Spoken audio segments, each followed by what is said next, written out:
Hello everyone, welcome to foundation classes by Amit. अगर आप Chandigarh PRT exam की प्रिपरेशन कर रहे हैं तो ये क्लासेस आपके लिए मोस्ट इम्पोर्टेंट हैं। अगर आप चैनल पर न्यू हैं तो चैनल को सब्सक्राइब कर लीजिए, बेल आइकन पर प्रेस कर ऑल नोटिफिकेशन को आप ऑन कर दें।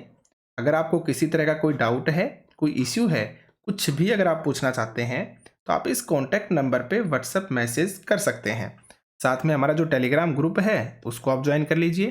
टेलीग्राम ग्रुप को ज्वाइन करने का जो लिंक है वो आपको इसी वीडियो के डिस्क्रिप्शन में मिल जाएगा।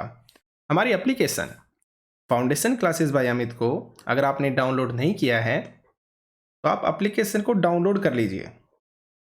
एप्लीकेशन को डाउनलोड करने का जो लिंक है वो भी आपको इसी वीडियो के डिस्क्रिप्शन में मिल जाएगा। तो चलिए स्टार्ट करते हैं। देखिए, चंडीगढ़ पीआरटी के लिए हमने कुछ बैचेज को स्टार्ट कर रखा है और जो आपके मिनिमम प्राइस के अंदर है, जैसे कि अगर आपको कंप्लीट सब्जेक्ट पढ़ने हैं, ऑल सब्जेक्ट अगर आपको पढ़ने हैं तो आप मात्र 1349 रुपये में इस कोर्स को प्राप्त कर सकते हैं और विद पीडीएफ, यानी कि जिसमें आपको हर सब्जेक्ट की पीडीएफ मिलेगी और जिनका आप प्रिंट भी निकलवा सकते हैं ताकि कम समय में आप ज़्यादा से ज़्यादा चीज़ों को रिवाइज कर सकें। तो जिन्होंने प्रिपरेशन को स्टार्ट नहीं किया है तो वो एकदम कम समय में with the help of PDF चीज़ों को बहुत ही जल्दी कर सकते हैं। ठीक है, और देखिए, मैंने डिसाइड किया है कि हम 15 तारीख तक आपके जो इजी सब्जेक्ट्स है ना, इजी नहीं कह सकते हम, जैसे कि आपकी सोशल साइंस हो गई, आपकी साइंस हो गई, रीजनिंग हो गया, ठीक है, आपकी इंग्लिश हो गई, हिंदी हो गई, जीए का सेक्शन हो गया, इन चीज़ों को हम 15 नवंबर तक कंप्लीट कर लेंगे। मैं आपको हर सब्जेक्ट की पीडीएफ नोट्स प्रोवाइड करवा दूंगा ताकि आप ज़्यादा से ज़्यादा चीज़ों को समय से रिवाइज कर सकें। और जो हमारा बाकी का समय बच गया ना, लगभग 1 मंथ, हम मैथमेटिक्स के लिए छोड़ेंगे, हम आईसीटी के लिए छोड़ेंगे, ठीक है ना, ताकि हम इन सब्जेक्ट को बहुत ही बेस्ट तरीके से कर पाएं। आपका एनसीईआरटी का मैथमेटिक्स हो गया, आईसीटी हो गया, आपका कॉम्पिटिटिव का मैथमेटिक्स हो गया और साथ में आपका टीचिंग एप्टीट्यूड हो गया।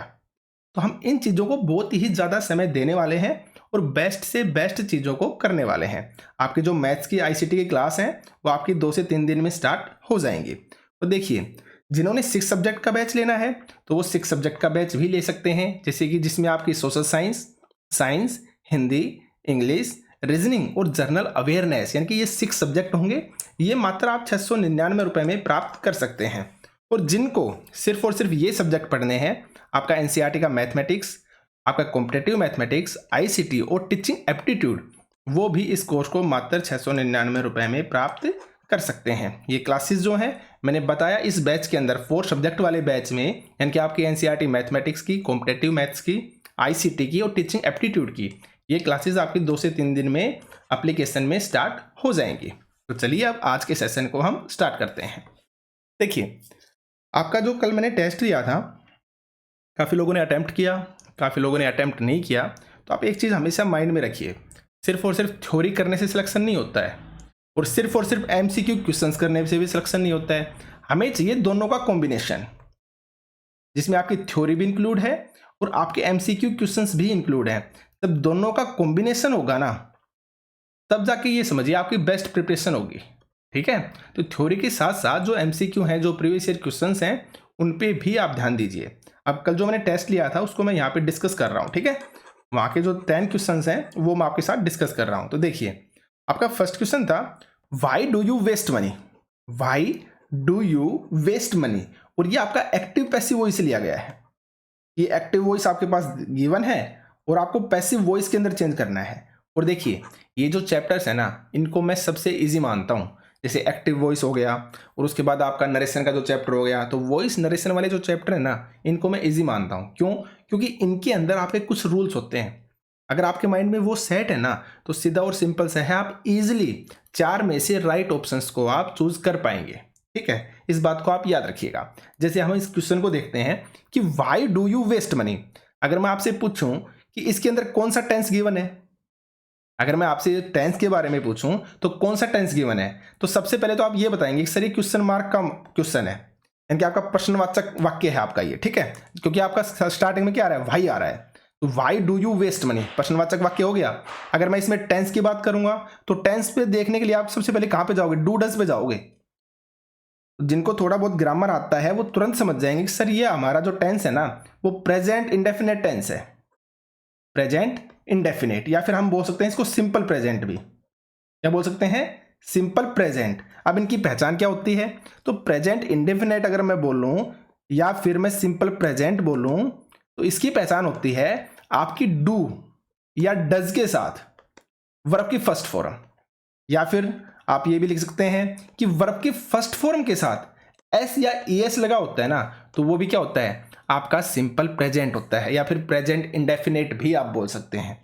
आपको इतना समझ में आ गया होगा।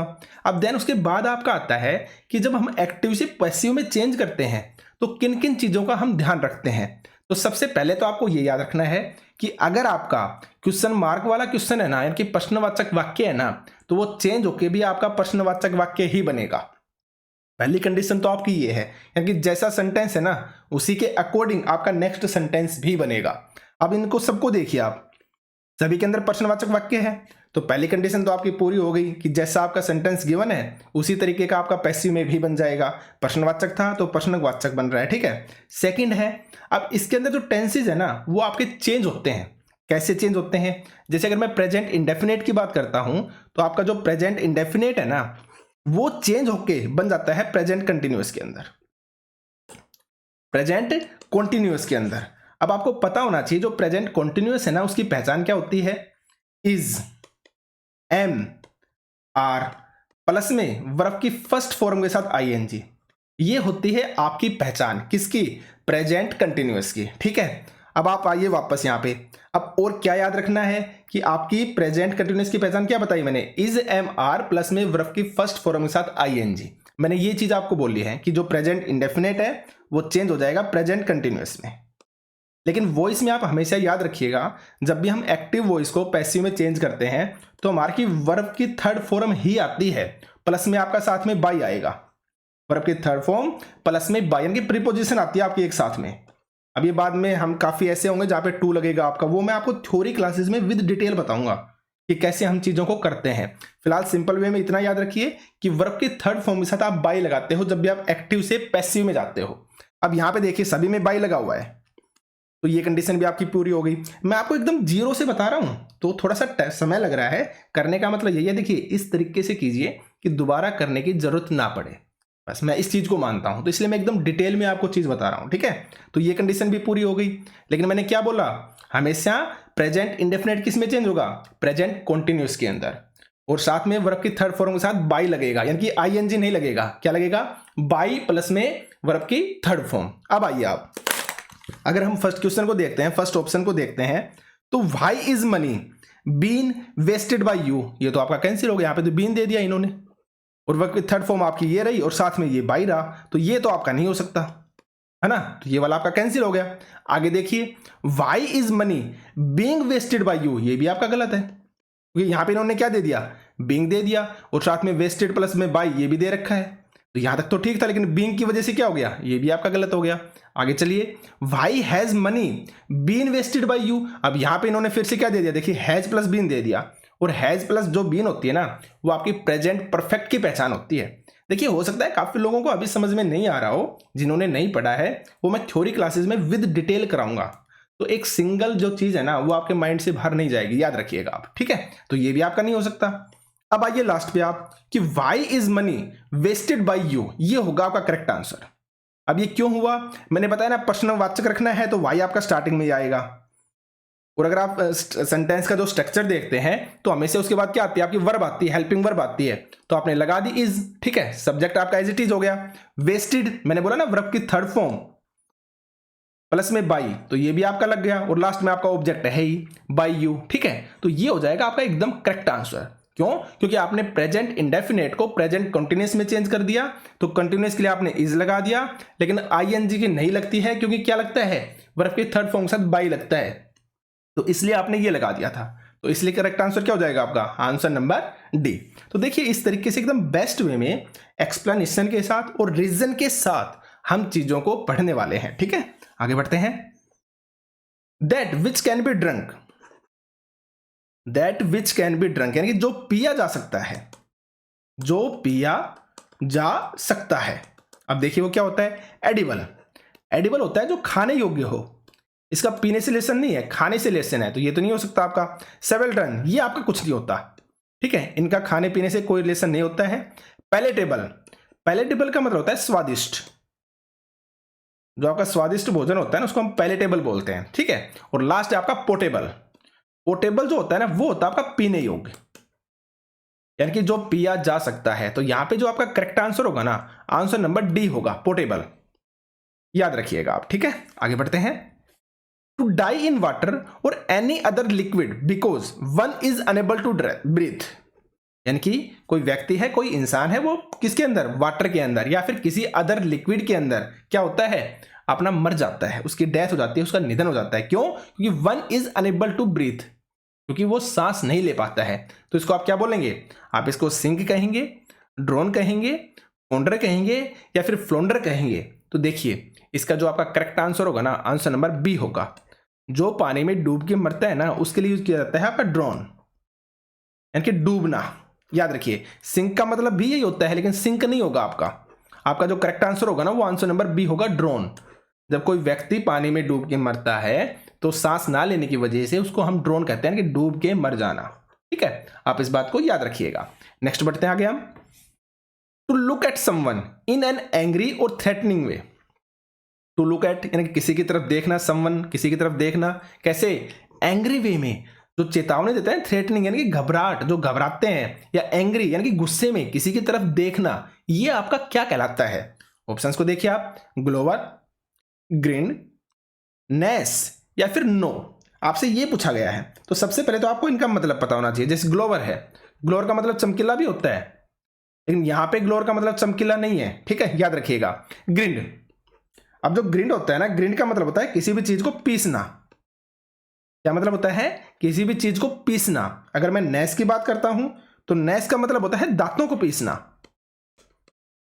दांतों को पीसना। अगर मैं नो की बात करता हूं तो नो का मतलब होता है दांत से काटना, दांत से काटना, ठीक है। और हमसे ये पूछा गया है कि to look at someone in an angry और थ्रेटनिंग वे, तो सीधा और सिंपल सा है, पीसने वाला नहीं होगा, दांतों से पीसने वाला भी नहीं होगा और दांत से काटने वाला भी नहीं होगा। तो यहां पे जो आपका करेक्ट आंसर हो जाएगा ना, आंसर नंबर फर्स्ट हो जाएगा, ग्लोवर। जो ग्लोवर है, ग्लोवर का मतलब होता है ये किस वे में, कि एंग्री और थ्रेटनिंग वे में किसी की तरफ देखना, याद रखिएगा। आगे बढ़ते हैं। Find the correct spelling. अब देखिए ये स्पेलिंग मैं कितनी बार आपको करवा चुका हूं, ठीक है ना। मैंने हमारे नोट्स जो प्रोवाइड करवाए हैं कोर्स के अंदर, मैंने उसमें भी आपको दी थी, ठीक है ना। तो यहाँ पे बोगनवेला की स्पेलिंग पूछी गई आपकी, तो यहाँ पे जो आपकी करेक्ट स्पेलिंग होगी ना वो होगी आंसर नंबर डी। मैं काफी बार करा चुका हूं स्पेलिंग को, ठीक है, प्रैक्टिस सेट के अंदर भी मैं करवा चुका हूं। तो बोगनवेला, BOUGANVILLEA, बोगनवेलिया, याद रखिएगा आप, ठीक है। आगे बढ़ते हैं।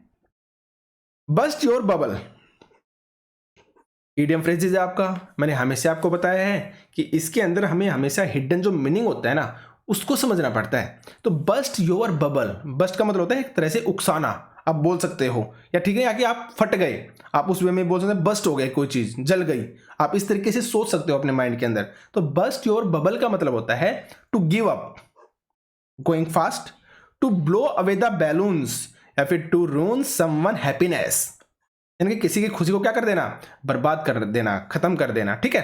टू गिव अप का मतलब भी आपको पता है, गोइंग फास्ट का मतलब भी आपको पता है। तो यहां पे जो आपका करेक्ट आंसर होगा ना, आंसर नंबर डी होगा, टू रूइन समवन हैप्पीनेस। ना ही आपका ब्लो अवे द बैलून्स होगा, ना ही गोइंग फास्ट होगा, और ना ही आपका टू गिव अप होगा। मैं हमेशा बोलता हूं जो आपके स्पेलिंग्स या जो ईडियम फ्रेजेस होते हैं ना उसमें हम चूज करते हैं हिडन मीनिंग को, हम हिडन मीनिंग को देखते हैं, ठीक है, याद रखिएगा। तो यहां पे जो करेक्ट आंसर होगा बस्ट योर बबल का होगा टू रूइन समवन हैप्पीनेस, किसी की जो खुशियां हैं उनको बर्बाद कर देना, ठीक है। आगे बढ़ते हैं। He is known for blowing his oven Trump, he is known for blowing his oven Trump. तो देखिए आपको वाक्य के फॉर्म में भी दे सकता है, लेकिन जिसके बारे में पूछा जाएगा ना उसके नीचे आपको अंडरलाइन देगा या फिर उसको ब्रैकेट में देगा, इतना भी आप याद रखिएगा। इन्वर्टेड कोमास के अंदर देगा वो आपको, ठीक है, ये आप याद रखिएगा कोमास के अंदर। तो देखिए he is known for blowing his oven Trump, oven Trump यानी कि अपने ही ढोल बजाना, ठीक है। तो ये आपका मतलब हो जाएगा सेखी मारने से। काफी लोग होते हैं जो सिर्फ और सिर्फ अपने बारे में ही बात करते रहते हैं, अपने ही सेखी मारते रहते हैं, मैं ये कर दूंगा, मैं वो कर दूंगा, इस टाइप के लोग। तो ब्लोइंग हिज ओवन ट्रम्प, तो अब देखिए आप ऑप्शंस को, क्लैटरिंग, क्लैम्बरिंग, साउटिंग या फिर बोस्टिंग। ठीक है, इनका मतलब ये है। तो यहां पे आपको पता होना चाहिए कि इन चीजों का एक्चुअल में मतलब क्या है। जैसे अगर मैं क्लैम्बरिंग की बात करूं तो इसका मतलब होता है आपकी साउटिंग से, यानी एक प्रकार से चिल्लाना। ठीक है, अगर मैं साउटिंग की बात करूं ये तो अपने आप में चिल्लाना है ही। ठीक है, और उसके बाद आपका बोस्टिंग। तो यहां पे जो आपका करेक्ट आंसर होगा ना वो आंसर नंबर डी होगा। कि जो व्यक्ति सेखी मारता है ना, बोस्टिंग का मतलब होता है सेखी करना या सेखी मारना। सेखी मारना का मतलब आप समझिए कि जो अपने बारे में ही गुणगान करना रहता है, जो अपने बारे में ही बोलता रहता है, उस व्यक्ति को हम बोलते हैं बोस्टिंग करना, यानी कि सेखी मारना। तो he is known for blowing his oven Trump, यानी कि जो अपनी ही बातें करता है, अपने ही ढोल बजाता है, उसका मतलब होता है कि बोस्टिंग कर रहा है, यानी कि सेखी मार रहा है। ठीक है, आप याद रखिएगा। आगे बढ़ते हैं। फाइंड द करेक्ट स्पेलिंग, आपकी फिर से क्या आ गई, आपको करेक्ट स्पेलिंग बतानी है। ठीक है, सरकमलोकेशन। तो सरकमलोकेशन जो होता है इसका मतलब होता है जब आप किसी बात को सीधे वे में नहीं बोलते ना, घुमा फिराकर अगर बोलते हैं आप। ठीक है, यानी कि एकदम क्लियर, आप उसमें कुछ ना कुछ क्या रख रहे हैं, संदेह की स्थिति रख रहे हैं, यानी कि आप क्लियर नहीं बोल रहे, आप स्पष्ट नहीं कह रहे हैं। तो आपका सरकमलोकेशन की मीनिंग में आ जाता है कहीं ना कहीं। अगर आप सिनोनिम्स के तौर पे देखते हैं तो इसके अंदर काउंट हो जाता है। तो यहां पे आपको बतानी है इसकी करेक्ट स्पेलिंग क्या होगी। तो देखिए, सरकम, CIRCM, लोकेशन गलत है भैया आपकी, ये नहीं होगी। अगर आगे बात करें सरकम लोकेशन, ये भी आपकी नहीं होगी। CIRCUMLOCUTEIN, ये भी आपकी नहीं होगी, याद रखिएगा। नेक्स्ट देखते हैं सरकम लोकेशन। ये देखिए आप, CIRCUMLOCATION। अब मैक्सिमम लोग क्या करेंगे ना, इसको सही मानेंगे, लेकिन ये आपकी गलत है, ये भी आपकी नहीं होती है। सरकम लोकेशन के लिए जो आपकी राइट स्पेलिंग होगी ना, वो आपका आंसर नंबर डी होगा। क्या होगा, आंसर नंबर डी, CIRCUMLO आएगा, LOCUTION, सरकम लोकेशन, याद रखिएगा। और यहां पे यू आएगा, याद रखिएगा आप। ठीक है, आंसर नंबर डी। आगे बढ़ते हैं। ए डंप स्क्वेब, मैं करवा चुका हूं, मैंने प्रैक्टिस सेट के अंदर भी इसको करवाया था। ए डंप स्क्वेब, इसका मतलब क्या होता है, रेनी वेदर होता है, स्कर्ट इन ए लॉन्ड्री होता है, ए नेगेटिव ओवरव्यू होता है, या फिर ए डिसअपॉइंटिंग रिजल्ट होता है। तो डंप स्क्वेब जो होता है ना, ए डंप स्क्वेब, उसका मतलब होता है ए डिसअपॉइंटिंग रिजल्ट, यानी कि वो रिजल्ट आना जो आपको पसंद नहीं है। तो ए डिसअपॉइंटिंग जो रिजल्ट होता है वो होता है आपका डैम्प स्क्वेब। आपको याद रखना है, ए डैम्प स्क्वेब का मतलब हो गया ए डिसअपॉइंटिंग रिजल्ट, याद रखिएगा आप। आगे बढ़ते हैं। फाइंड द करेक्ट स्पेलिंग, आपको करेक्ट स्पेलिंग के बारे में बताना है। फिर से आपका आ गया डेसिकेशन। तो सबसे पहले आप इसका मीनिंग जानिए। तो इसका जो मीनिंग होता है ना, वो होता है सुखाना। किसी भी चीज को जो सुखाने का मतलब आता है, या शुष्क फॉर्म भी आप बोल सकते हैं। ठीक है, ठीक है, उसको बोलते हैं सुखाना या सूखना, आप ये भी कह सकते हैं। तो फाइंड द करेक्ट स्पेलिंग आपको बतानी है, डेसिकेशन। तो देखिए इसकी जो राइट स्पेलिंग क्या होगी, DESICCATION, यही हो जाएगी आपकी राइट स्पेलिंग, डेसिकेशन। आपको याद रखना है, ना ही आपकी ये वाली होगी, ना ही आपकी ये होगी, और ना ही आपकी ये होगी। राइट जो स्पेलिंग होगी वो आपकी आएगी DESICCATION, डेसिकेशन, याद रखिएगा आप। ठीक है, आगे बढ़ते हैं। देखिए ये आपके क्वेश्चंस थे, आपके 10 क्वेश्चंस में आपको प्रैक्टिस करवाया है, जो हमने कल टेस्ट लिया था ना, उसके 10 क्वेश्चंस है ये। तो हमेशा याद रखिए, जितनी ज़्यादा प्रैक्टिस करेंगे ना, जितनी ज़्यादा चीज़ों को रिवाइज करेंगे ना, उतना ही आपको फ़ायदा है। तो आप सिलेबस की टेंशन ना लीजिए, 15 तारीख तक आपको PDF फॉर्म में हर एक चीज़ मिल जाएगी। ठीक है ना, ताकि एक मंथ से ज़्यादा जो समय है वो हम मैथमेटिक्स के लिए, ICT के लिए, इनके लिए बचा सकें। बाकी क्लास आपकी जो ICT है इनकी अभी से ही स्टार्ट हो जाएगी, लेकिन मेनली फोकस हम 15 के बाद कर पाएंगे, और ज़्यादा से ज़्यादा और एकदम बेस्ट वे में चीज़ों को हम करेंगे, याद रखिएगा आप। तो आज के सेशन में सिर्फ इतना ही। Thank you.